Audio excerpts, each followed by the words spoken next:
I was shocked, actually. I was quite shocked. Yeah. Anyway, just thought I'd let you know that.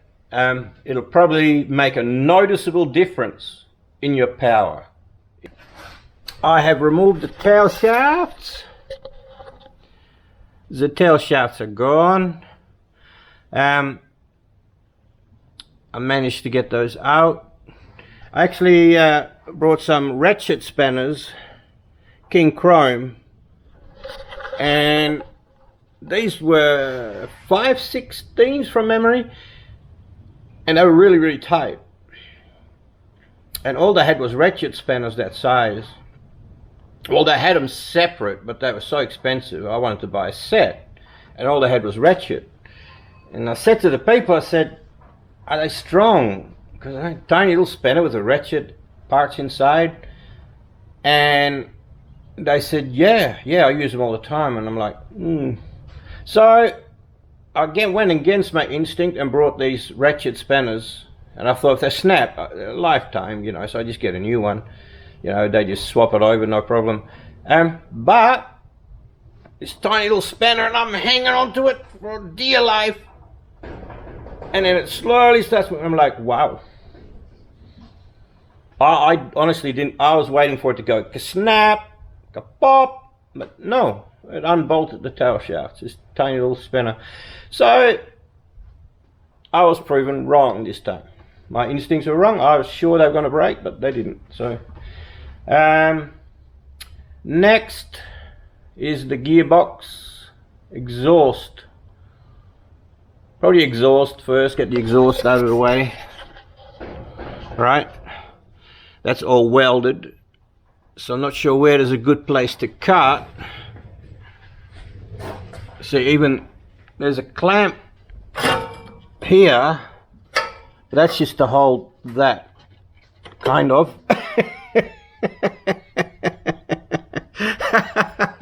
Yeah, okay. That doesn't work, but that was that for, it's still not completely welded, but it's tacked. Alright, it's tacked. And it's a little bit of a weld on top. I wonder if I should, I wonder without that cross member if I can get the whole lot off. I probably would, hey. So, look at the leak on the diff here, this one. That side is clean, but hey, just to let you know, this is what I call it, Verilok, right? Remember in one of my previous clips, like a week, 2 or 3 weeks ago, I was underneath the Jeep and I turned the wheel and one spun one way and the other one spun the other way, right? So, and I said, this is how you tell it's an open or closed end.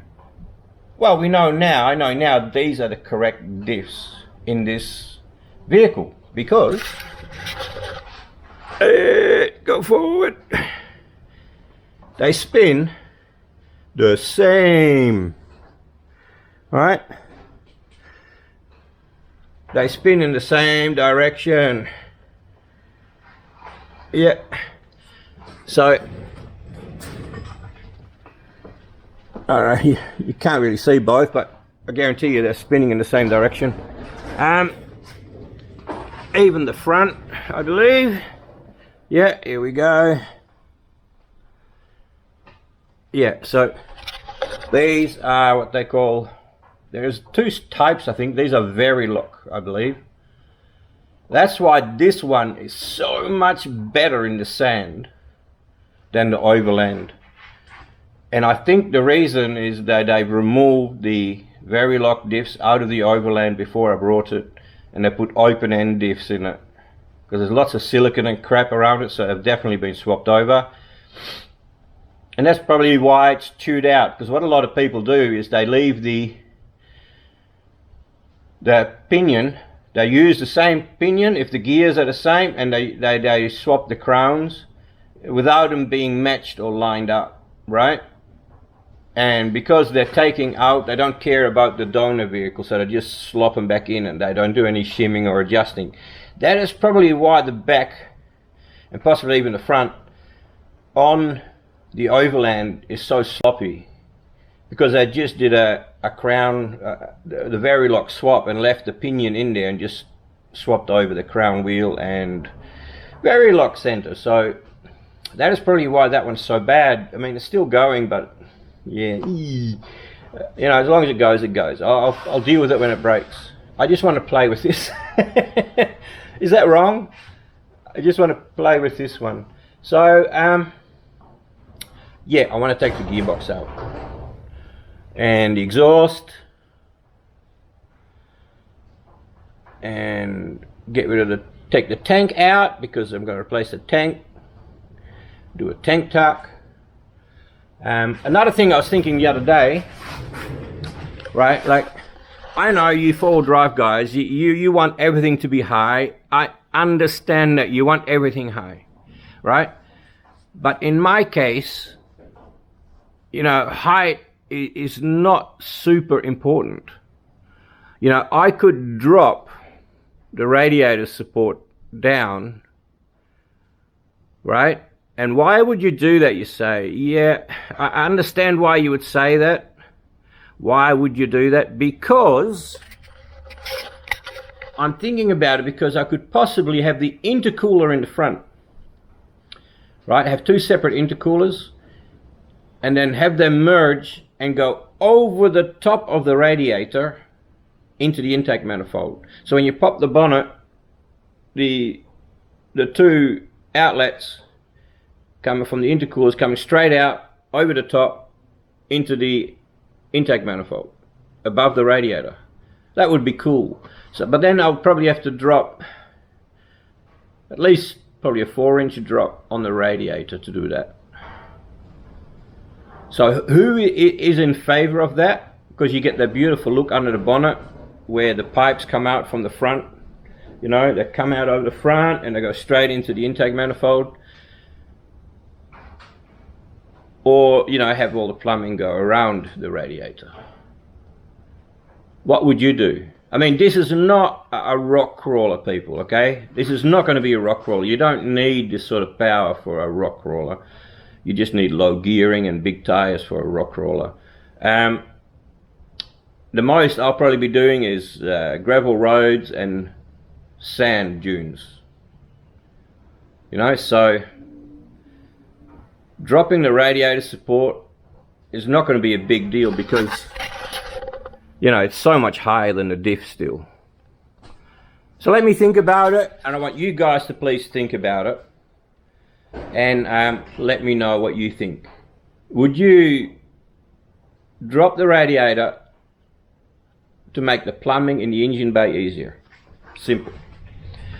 Alright, another thing I want to bring up is, first, welcome to all the new subscribers. I'm very happy you come along, and I hope you're watching this, because a lot of fun stuff is about to happen, a lot of fabrication. It's still kind of boring stuff at the moment, pulling things off, but it is going to improve. I want to ask you to please share my content with groups or on your page. The reason being is, not right now, but I will need funds, and at the moment I'm about at $40 a month on YouTube. Yeah, $40. So if we could get that to go up a bit, it would help with parts. It would greatly help with parts, and I would really appreciate that. Especially when it gets to the end, I'm gonna blow that little sucker to smithereens. I guarantee you that diff is not gonna last with 2 burning wheels at the front, spinning wheels. Not gonna happen. They're not gonna. The Dana 30. Nah. So somehow I'm gonna have to get my hands on a couple of front and rear Rubicon or something like that, and either already modified or I'll modify them myself to suit this vehicle. So yeah. Alright, first thing I'll do now is I'll make up my mind. I've almost got the cross member off. The bolts are out. I'll remove the exhaust. Yeah, that's the first thing. I already unbolted from the front. Yes, I already unbolted it from the front. So I basically want to see if I can get the tailpipe off, and then if I put the transmission jack underneath the transfer, hold it up, drop the I just mentioned it and I forgot, drop that. I should be able to lower down the rest of the exhaust. I'd actually like to put this on the Overland because it's nice, a really nice sounding exhaust. It looks patchy. I welded it up myself. I made my own bends, as you can see, by welding wedges, cutting and bending and welding wedges. But in reality, it sounds amazing. Really does. And I'll also show you a really bad thing about the WJ Jeep exhaust is this. Right? This here is a big restrictor in these. You think, yeah, it looks okay. It goes into a 3-inch. What is that? 1.5 inch, or maybe more. Is 2-inch, maybe 2-inch. And then you think, well, why is that a restriction? Well, when they weld these together in the factory, they continue. And this one had a tiny little hole there where the two pipes came together, and they pushed them in the same way this is. But these pipes, there was not even enough room for one of these to come out of both. It was really restricted in there. Okay, so when you do your exhaust, if you don't do it yourself, ask the exhaust guy to chop and re-weld. Just chop through, put it back, weld it on, and cut off the excess that they leave inside. Now, I'm not saying they all did it. This was built in Austria. Maybe the ones built in Mexico or maybe America. I'm not sure where else they're built. They did a better job. Maybe this one is just a bad one or a bad model. But all I'm saying is, guys, a big restriction, okay, that causes a massive amount of back pressure.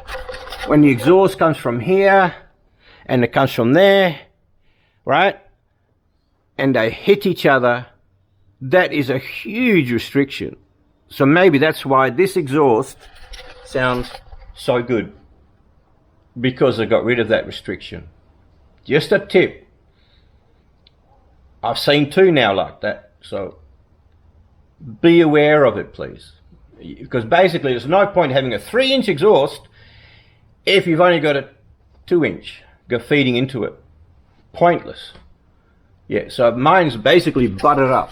I just cut it right through there and just welded it back up so it's fully open. But yeah, I was shocked, actually. I was quite shocked. Yeah. Anyway, just thought I'd let you know that. It'll probably make a noticeable difference in your power if you change that. More than likely, it'll make a noticeable difference. Anyway, I'll get to it. And you don't need to see me busting my knuckles trying to get the tailpipe off. So I'll talk to you again later, and thanks for watching. And don't forget what I said. Please share my content and give it a like. That'd be great too. Awesome. Well, the exhaust came off pretty good. I just got those little tack welds undone and it just slipped out. So I can easily put it back. I think it needs a bit of a clean up and maybe some paint, and then it can go on the HO. But the HO has 3 cats. This only ever came out with 1 cat, right? 1 catalytic converter. This never came out with 2, 1 there, 1 there, and 1 there. This vehicle only came out with 1 catalytic converter. So how unusual is that? Let me know if you know. Yes, I find it. I've not seen another one with only 1 cat. And there's no wiring for more cats. Should there be more sensors for having extra cats or not? I don't know. But yeah, my other ones have 3 cats, and that is not good. Pointless in my opinion. It's not good Cats work on heat and hot airflow, and if you already extracted the heat with the first set of cats, the third cat is only going to get blocked. I can only imagine what it feels like. It's just not going to work as efficient. I don't think it's a good idea. I think one good cat is better than two and then one. I mean, prove me wrong by all means. But apparently the third cat on these like to get blocked. That proves to me it doesn't get hot enough, and it just causes nothing but trouble, and it shouldn't be there. So I'm still only going to run one cat on this. No, two, because it's going to be twin exhaust. So do I need to run 2 HO? Yeah, I guess so. 2 H2O sensors? I will, won't I? For the Haltech, so it knows both sides of the engine. Yeah. Alright, so I'm now sitting on the transmission stand, and it messes me up. It hurts so much. But I'll do it bit by bit, so please be patient with me. Please be patient. It will get done, but like I said, sometime next year, because yeah, be patient, because yeah, it just physically I just can't.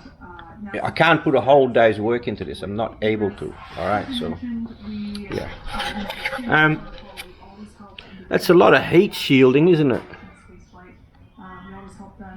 There's a lot of heat shielding there.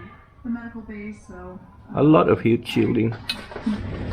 Is that normal? I guess so. That's where the exhaust runs all the way down. I guess I'll have to put it on both sides. Unless I run both pipes on the one side, I don't know yet. I also like...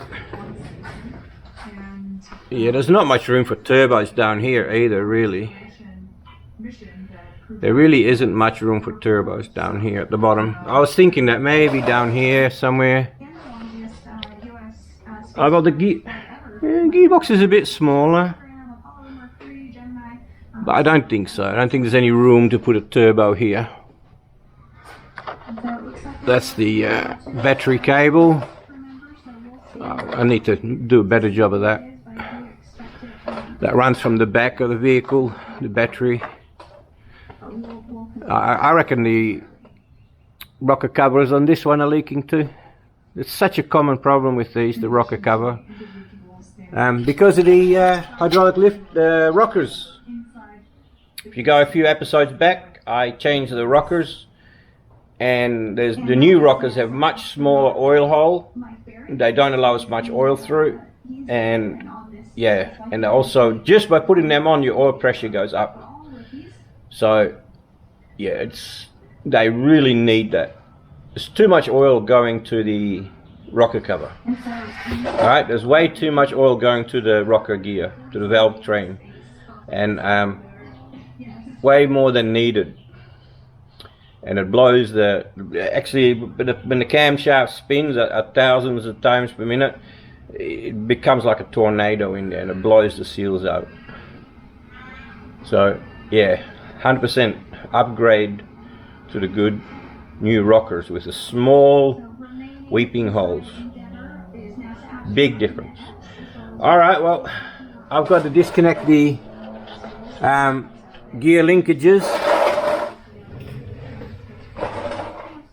I've got the kickback cable. I've got the transfer case linkage. I should measure the angle that the transfer case is on, so when I make the adapter for it to go onto the Tremec or behind the Tremec, I should keep the same angle, right? They're probably made to operate on that angle.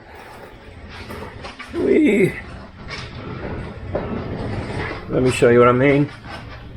Like, they're on an angle, so I should measure that angle so I can, although actually, is that part of the transfer, or No, it's not, is it? No. I thought if this was part of it, but it's not. That's just the adapter. That's interesting. There's an adapter here. I thought it bolted straight on, but it still has an adapter. Be interesting to see if I can salvage any of that or use any of that. I'm just wondering if I should take that off first. The transfer case. Does that just pop off? If that just pops off, I'll just take that off first, eh? I'll look it up. Alright. It's going to be a long episode of bits and pieces. Hope you're enjoying it. It's a bit of an odd episode, this one. So, not my usual. Because it's spread over so many days and so many jobs. So, let me look it up and see if I can just pop that sucker off. I'm done for today. I got muscle spasm in my neck I didn't know I had. Oh boy. I hope I can do some tomorrow, but I've got my doubts, boys. I've got my doubts. Painkillers can only do so much, man. I got the transfer off. Woo. Yeah, so the input shaft on that transfer case is the same as the one I've got on the HD transfer case. So I was a little bit worried it may be the 6-cylinder one, but the 6-cylinder one is different, the input shaft. So luckily that is the same, so it's definitely the V8 HDWJ transfer case. So what I need next is that shaft here, or part of that shaft at least, so I can weld a yoke onto it. So I can put a yoke on the front of the transfer case and then yoke it mounted behind the gearbox as a divorced transfer case. So I don't really need, I can just hack it off with a saw if I have to. It's a pity because it's a good box though. It's got a shift kit in it. So if anyone here in Perth, actually I may just keep it as a spare. I've got another box in the black parts. I've got another transmission in the parts Duke, which is also a good transmission. So if somebody wants to trade me something for it, for one of the gearboxes, I'm happy to do that. But that one has got a shift kit in it, so, and yeah, I'd rather keep that one.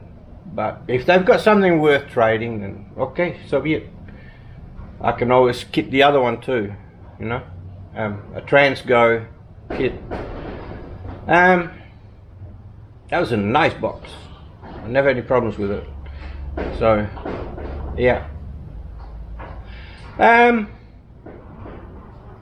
Yeah, maybe they've got a front Dana diff.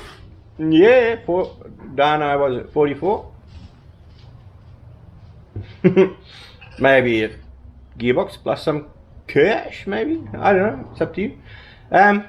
Just a thought. But don't ask. I don't know. So slowly nibbling away at it, right? Slowly getting smaller in there. So the engine mounts, because I dropped it right down, the engine mounts are probably getting a bit ripped about a bit, but it doesn't matter because I'm not going to use them anyway. But yeah, cool, very cool. We'll call this the end of the video, shall we? I have no idea how long it is now. It could be under an hour, could be 2 hours. I got lots of bits and pieces added to it, and I need medicine and a good hot shower. Yep, that's what I need. And I need lots of subscribers. Come on.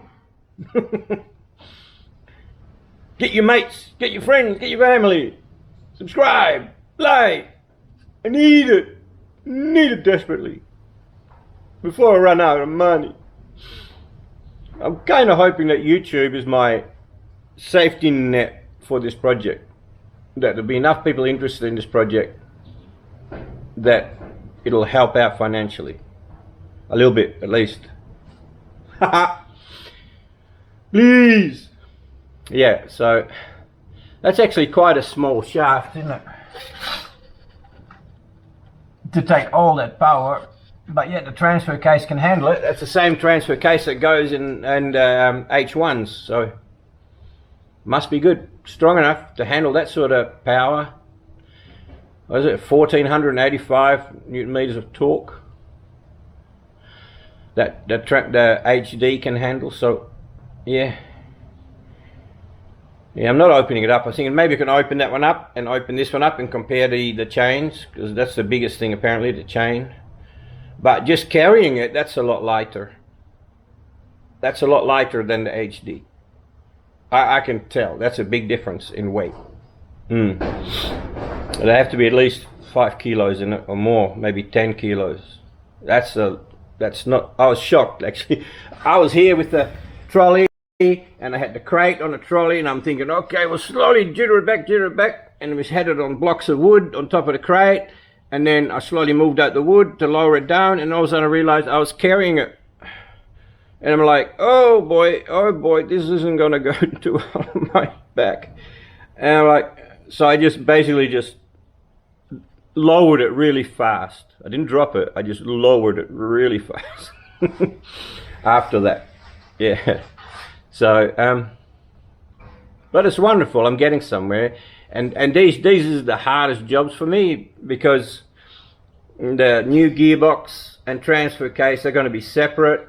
And that's just a matter of putting it on the stand and lifting it back up to the top, not stripping it and coming down. So this is probably the heaviest part of the job of my conversion, is getting this out.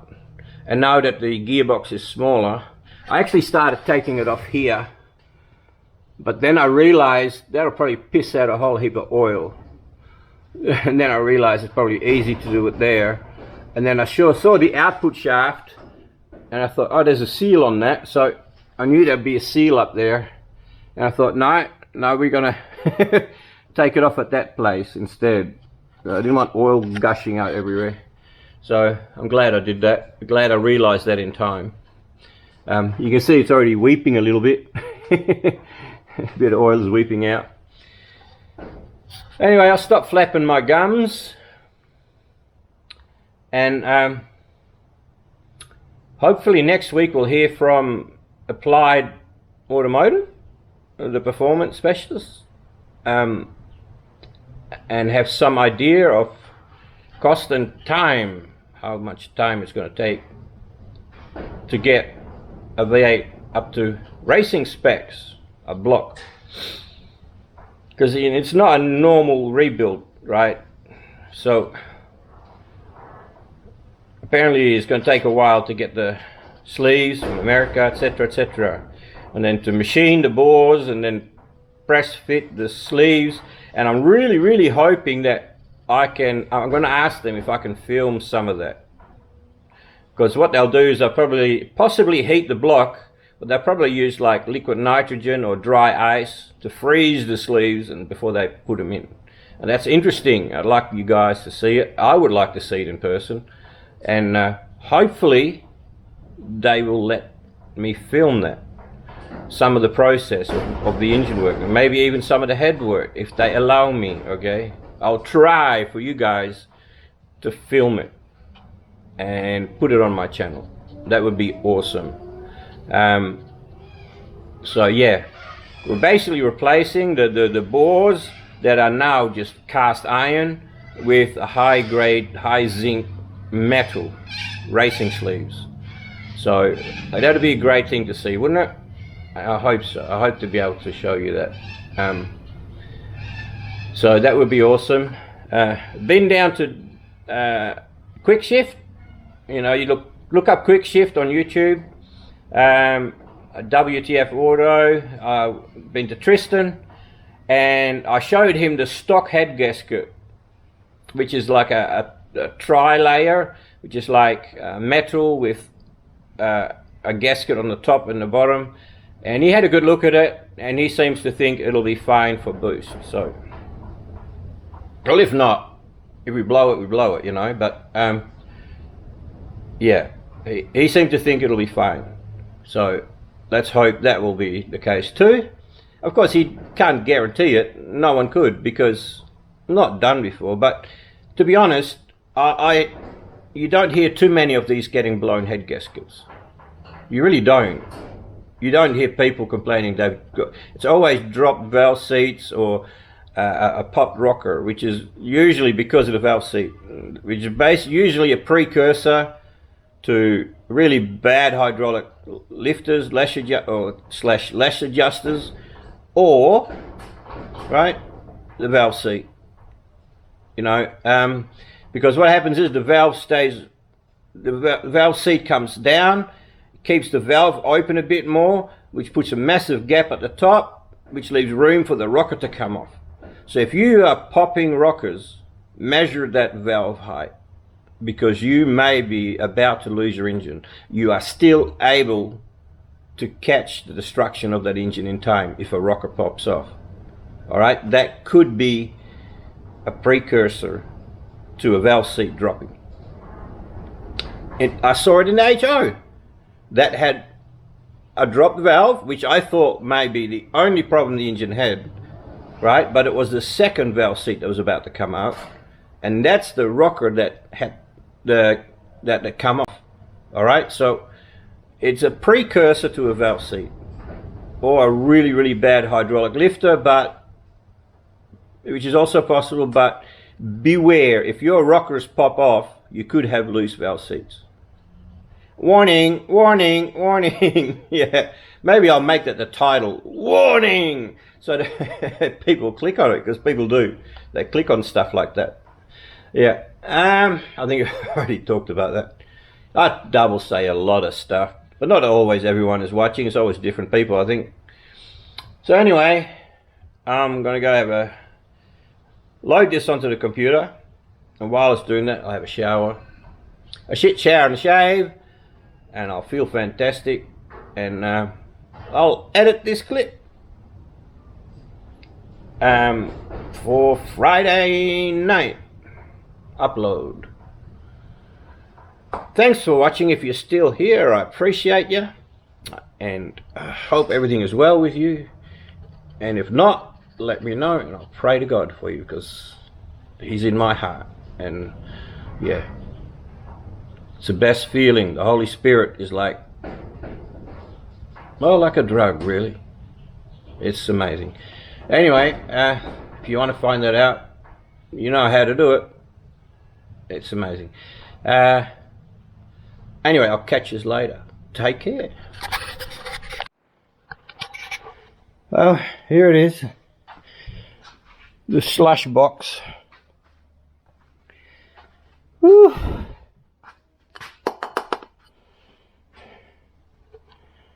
Lens clean? Not sure. Wow, I couldn't stop. I'm a maniac. Maniacs! Wow! Wow! Man, if it wasn't for that transmission stand, I would have been stuffed. That made it so easy. Thank you, Tristan at WTF Auto, or at the YouTube channel Quick Shift. Thank you for thinking of me when you wanted to get rid of that. Much appreciated. So there's the ass end of the old engine. Hey, missing. You can't have it missing. I don't like oil on my floor. Ooh. Now it's definitely time to quit. Well, I tell you what though, See this tape? The insulation tape up here to insulate the intake manifold. That looks like it's held up really well. I didn't think it would stay, but it's still up there. Yeah, that's to keep the intake cool. I mean, I've got a shield in the valley as well, a metal shield. I've got stuff like this in the valley, but also put heat tape. And I thought, oh, why not? I've got it. So I put it on and it's still there. I'll be buggered. Yeah. Oh well.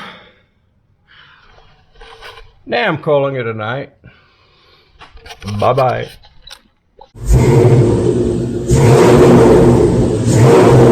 A big restriction, okay? That caused a massive amount of back pressure. When the exhaust comes from here, and it comes from there, right? And they hit each other, that is a huge restriction. So maybe that's why this exhaust sounds so good, because I got rid of that restriction. Just a tip. I've seen two now like that, so be aware of it, please. Because basically there's no point having a 3-inch exhaust if you've only got a 2-inch. Go feeding into it. Pointless.